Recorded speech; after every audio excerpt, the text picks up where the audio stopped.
All right, what is up, everybody? We are back with another edition of Everyday Hoops. Hope you guys are having a good one. Today, I'm going to recapping Team USA's game today against South Sudan. Got another win. They have qualified for the quarterfinals. Going to talk all about that game here in today's video. Thank you guys for the views on the videos and the shorts recently. I really appreciate it. If you do like the content around here, consider subscribing, turn notifications, do all stuff like that. I'd really appreciate it. It really helps out a lot.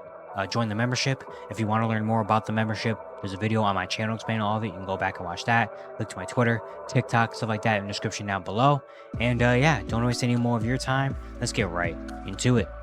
So Team USA's second game of the Olympics literally just wrapped up. I literally just turned the TV off and started recording. They win 103-86 over South Sudan. They're now 2-0. They've already qualified for the quarterfinal. Watching this game, USA was in control for the entirety of the game. The first half, the second quarter, I feel like the end of the first quarter, start of second quarter, that's kind of when they started pulling away, really. And they just had control of it the entirety of the game. South Sudan did outscore them in the third quarter. And I feel like Team USA never just got like that 20, 25 point lead, like stomping on them.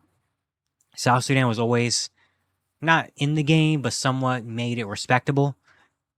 But Team USA eventually ends up getting the W. A couple of things to talk about in this game. First, the lineup change.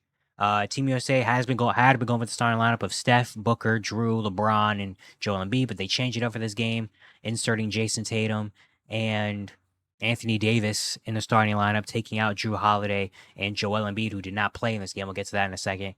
And that was an interesting move, after Jason Tatum did not play in their first game. It was a big news, big, story. And Kerr said he's going to play next game, and eventually ended up having him as a starter in this one. Played 17 minutes. He had 4 points, 5 rebounds in this game. Looking at the team statistics first to start, Team USA shot 53% from the field, hit 13 threes, 13 for 30 from three-point range, while South Sudan was 11 for 29, 38%. USA got to the free throw line more, 20 to 12 free throw attempts, and they made 16 of them. The rebounding, South Sudan actually won the rebounding battle. South Sudan actually won the rebounding battle, not by a lot, only by 5. But early in this game, I felt like Team USA was just dominating the glass. Their hands, they use their size and length to their advantage. Feels like they just always have their hands everywhere and get a lot of tip-in steals like that. They had 13 steals in this game and 7 blocks compared to South Sudan's 9 steals and 2 blocks. They also forced 19 turnovers with South Sudan. They also had 15. Now, a lot of those didn't really come to like the fourth quarter, I want to say, or like near the third quarter. They won the assist battle, dominated the assist battle 29-17 as well. 26 points off turnovers. Shot 65% in the paint while only giving up 53%. 25 fast break points, 66 bench points. Just, yeah, dominated basically everywhere except for the rebounding. They won that battle. And now going to individual players in this game, Bam Adebayo. It was a Bam Adebayo game. He led the team in scoring and rebounding. He finished with 18, 7, had a couple block shots. He had plus 22, the second highest on the team. He was really, really good, especially in that first quarter. I think he had 14 of his 18 in the first half. He was on it. Defensively, he can do, but offensively, I feel like he was just everywhere. Again, using his size to his advantage. Shot 8 for 10 from the field, 2 for 3 from 3, knocked down a couple corner 3 balls. Just being in the right spot, right time, getting a couple offensive rebound putbacks. He had 2 offensive boards. I think both of those ended probably in putback dunks. Just using his size, and just an amazing game from him, especially getting more time as the real 5. Didn't see a lot of lineups of AD and Bam, especially with AD in the starting line, with Joel not out there. It was more Bam at the 5. You saw a lot more of him being able to do his things, being able to put the ball on the floor, be able to create for others more, being able to dominate in the paint more by himself than when he was with Anthony Davis. So, yeah, Bam was excellent in this game. Kevin Durant, very interesting game as well, 14 points, 2 for 5 from the field, but was 8 for 9 from the free throw line. So in his 2 field goals or 3s, he was just getting to the line. No one on South Sudan really could guard him. He came into the game right away and got 2 fouls on JT Thor. He was just automatic getting to the free throw line, getting to his spot, hitting his 3s, and he was a plus 26 on the game. He also had 3 assists, 3 steals. He was really good on the defensive end. Got a lot of, just using his length to, get tips and stuff. Kevin Durant continuing his excellent performance. And then, yeah, Anthony Edwards, 13 in this game. Shot 4 for 9, 2 for 4 from 3. He was really good in the second half. There's some points in the third quarter Actually, no, was that the end of the second quarter or was that the third quarter? I don't remember. But no, I think it was the third quarter where he has some moments where he was just like, all right, I'm just going to take over and kind of sparked a little bit of energy into his team. He also scored a lot of his points in that last like closing minute or two where they were just out there, just kind of rolling the ball out, doing whatever. LeBron, very chill game from LeBron. 12, 7, and 5. He did have 6 turnovers, but a cool 12, 7, and 5. Shot 5 or 6 in the field, just doing LeBron things, being more of a playmaker. Rebounding. He was really, really good on the rebounding, tied with Bam and Anthony Davis for the leading rebounder. 6 defensive rebounds. Yeah, in this game, and just putting pressure on the rim, being aggressive. Got a lot of dunks, making a lot of plays. He had that play where he gave the ball to AD, a little give and go. Got the dunk in the paint in the fourth quarter that kind of not put it away, but it was just kind of, emphatic dunk. So LeBron just keeps doing LeBron things. Only played 20 minutes in this game because this game wasn't as really. I mean, he didn't really need to play a whole lot of minutes. He only really played when, like the fourth quarter, a little bit at the start of the third, and the second. Just those little intervals and stuff. Other guys, Derek White. I love what I saw from Derek White out there. 10 points, had 3 steals. He shot 3 for 3 from three. He was just amazing. I love the Derek White minutes out there. What was his plus minus? He was a plus 18. Yeah, it felt like that. It felt like that. He was just absolutely everywhere on the court on both ends. Defensively, just being a really good defender. He got a couple blocks. He had that block on Carlo Jones in the layup. He had, of course, a couple pickpocket steals. He had one where I think he made this. Someone made a shot or made a three. They got a turnover. At, was it Team USA a turnover? I think Team USA had a turnover. Carlick Jones and someone was coming up the ball, and Derek White just tapped it from behind. Juhade got it, and they just came down, and I think they scored on that. So like Derek White just making a lot of plays, and offensively just being the connecting piece, catch and shoot threes, all 3 of them knocked down. So yeah, I love the Derek White minutes out there. Devin Booker had a pretty solid game, 10 points with 6 assists in this game as well. He was definitely being a lot more of a lead ball handler, led the team in assists in this game. Shot 3 for 4 from the or 4 for 6 in the field, 1 for 2 from three.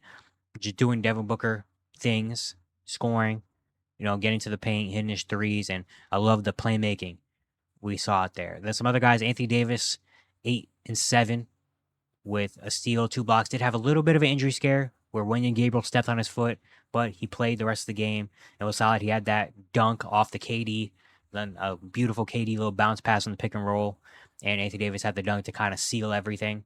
But yeah, him being in the starting lineup, you definitely saw right away the difference between him and Joel Embiid, with him being able to impact the defensive end more, impact the rebounding, and just being able to score easily inside. So AD being out there, just it showed a lot of versatility that he had. Tyrese Halliburton even got some minutes in this game. He played 7.5 minutes, hit a couple 3 pointers, had 6 points, with an assist in this game. Did have a couple fouls, gave him a couple and ones. Not great defensively, but offensively he came in, gave a little spark near the end of the second quarter, just hitting a couple 3 pointers to kind of boost the lead a little bit. So that was nice to see. Jason Tatum started in this game, played 17 minutes, 4 points, 5 rebounds, 2 assists.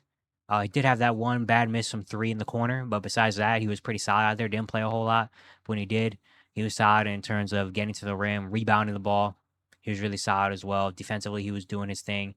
So yeah, just doing regular Jason Tatum things, not trying to do too much. Juhade, 15 minutes, he had 5 points, 2 rebounds in this game as well. Again, doing Drew Holiday things, hit a 3 pointer, being really, really good defensively. He was on Carlick Jones for a lot of it. Steph, not a great game from Steph. Very tough game. 3 points, shot 1 for 9, 0 for 6 from three, 4 assists. He had 4 fouls as well. Just not a good game from Steph. And before the game, I think it was yesterday, or before this game, Steve Kerr said like one of the main goals for this game is to try to get Steph going, and unfortunately he didn't do that. He got the shots that he usually get, but you could definitely tell. I think after the first couple shots were missing, he was just trying to find one go in. At one point, like he was just taking some just to try to see if one go in, try to find a groove or not. I'm not really worried because I mean this team is so great, and Steph Curry is an amazing player. He'll eventually find his own. I won't be surprised if he comes out next game and hits a couple threes, has a good performance. But yeah, it's just one of those games where Steph had a tough one, but it didn't matter because everyone else was kind of building up the slack for him. And then Joel Embiid did not play in this game. Only played 11 minutes in the first game, and it's interesting. Joel Embiid at first, when Steve Kerr was talking about this team, he was a part of the big three. They said his big three was LeBron, Steph, and Joel. And it's been no secret that Joel Embiid has not been amazing so far. So in the showcase games, first couple games were really rough. Then he started picking up a little bit the last 2 games, and then their game against Serbia, game one, he just didn't really look amazing out there either, which he ended up only playing 11 minutes. And combine that with the fact that Anthony Davis has been amazing, and Bam Adebayo does so many great things. And you saw today's game, Bam Adebayo, how great he was. So it kind of was, it feels like Joel Embiid was the odd man out. Maybe Steve Kerr is just doing this as kind of trying to light a fire, maybe in Joel Embiid, just saying like, hey man, just because I know you're the MVP and all that stuff like that, but yeah, we still got great players too. And you got AD and Bam playing right behind you, playing better than you. Say, I'm not afraid to sit you on that bench. We don't really need you over here like we need some other players. And maybe that, with the way Joel is, maybe he does that to light a fire under Joel Embiid and try to make Joel come out and have a big game next game. I assume he'll probably play next game. I'm gonna assume this is gonna be a regular thing with Joel. It's just gonna be the 14th or the 11th, 12th man on the roster. I assume Joel's gonna come back and play next game, just like they did with Jason Tatum. But I think maybe this could have been a move of Steve Kerr trying to light a fire under Joel Embiid and trying to have him come out and have a better performance, because Joel has not been playing good so far for Team USA, and he needs to be better. And with Bam and Adebayo and Anthony Davis playing the way they've been playing, they both been playing on an amazing level. That is just, it's tough to keep both those guys off the court. So yeah, but that was a nice win for Team USA.